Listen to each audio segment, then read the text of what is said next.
350 of them around the perimeter, huh? The oleanders. Yeah, 305. 305. Yeah, I bought new emitters for every single one of them. Wow.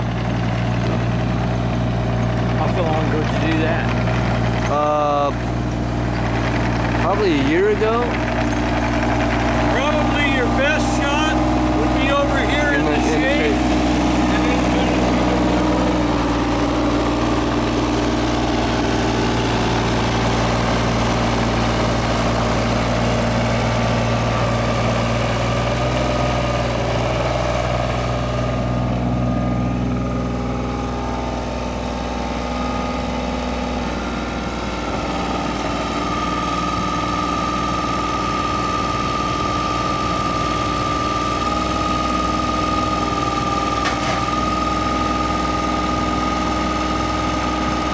We're gonna break that irrigation there, you know. Yeah. I'll have to fix that, but yeah, oh well.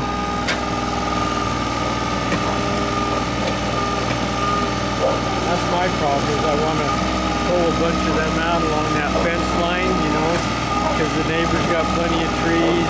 Oh, yeah, I know how the. And but then I got to replace all the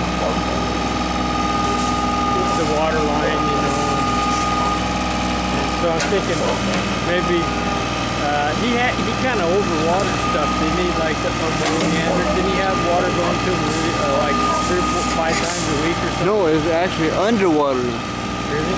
So if you notice, there's a row behind the garage where they're like this, and all of a sudden they're like that, yeah. And they were leaking, you know, and but there was I can't remember what he said, but there was just a leak, and that's why I changed all the emitters to because they had this piece of junk, the red one, and so I made them get more water, and now, you know, they're a lot happier, but I don't know about the clock, which is in your big garage thing. Yeah. You know, so I don't know what you guys are watering, but I cut them back to once a week during the winter here, you know. Yeah, I know, according to SNWA, you know, I understand, but I had them shut off in December, and when he moved out, I just turned it off for a week, you know, or a couple of weeks, and then when we moved in, I turned it back on, you know. Well, the oleander seem to be doing good. Well, they're a weed, so I mean, you know, they don't need a lot of water. Yeah, exactly.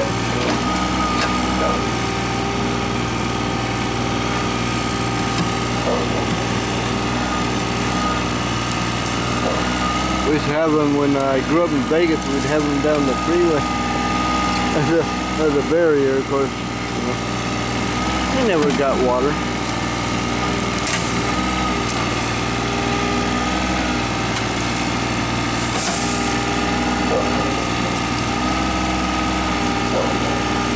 So you know how you tell that thing's dead?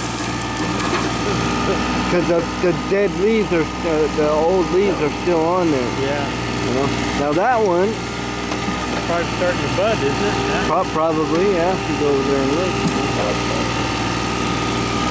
I know we got a lot of buds coming out over there on all the fruit trees and stuff. How much did you pay for that place over there? I know he spent $70,000 on the landscaping alone. How much do you pay for that place?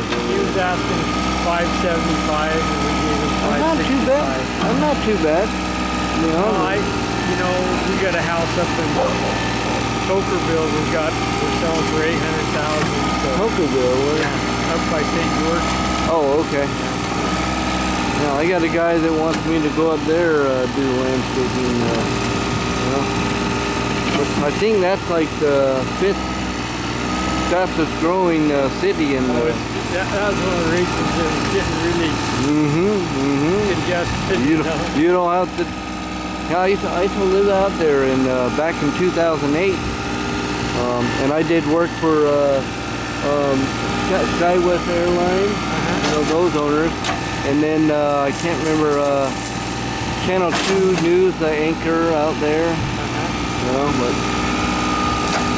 I got an offer to go out there again, but I don't know. I got until my mom dies. I'll be honest with you, I gotta stay here. How old's your mom?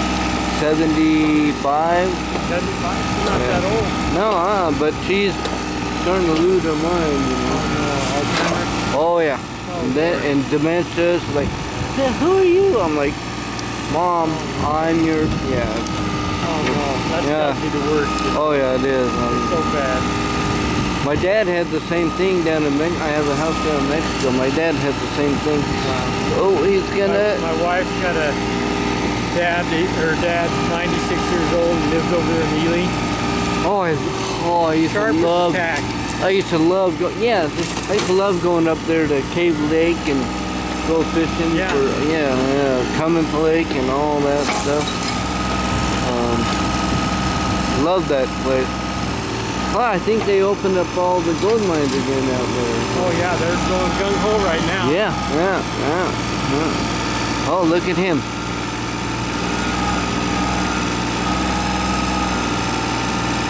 Looks pretty wet down there.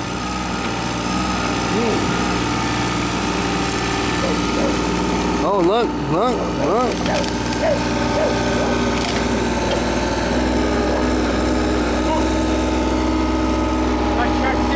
Chinaman down there. Yeah, with a weird hat, right? There you have it. Now I'll take this one. We'll take it out back and cut it up for firewood. Okay. Okay. All right. Hey. I'm gonna clean this up a little bit. Well, I'm gonna clean this up a little bit. Okay. All right, let's say cheese. Hey, Bob. Cheese.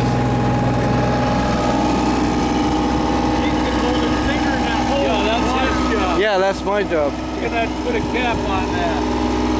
Okay. All right. Look at it. Look at the kids back here watching. Oh yeah, that's Puddin' Cat. What are you doing? Back here watching. Yeah. He is. Look at her little tail. What's going on? I used to poop in that thing. He's as curious as a cat. Yeah, curiosity caught the cat. What's that wire? Uh-oh. What's that wire? Wire? Yeah. What kind of wire? Is that a wire or a hose? Oh, it's old.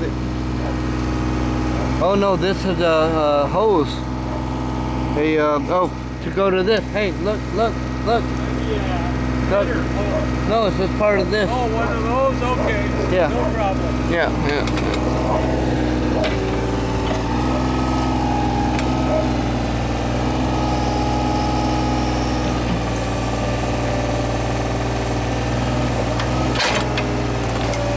Kind of ironic, but those roots still smell alive.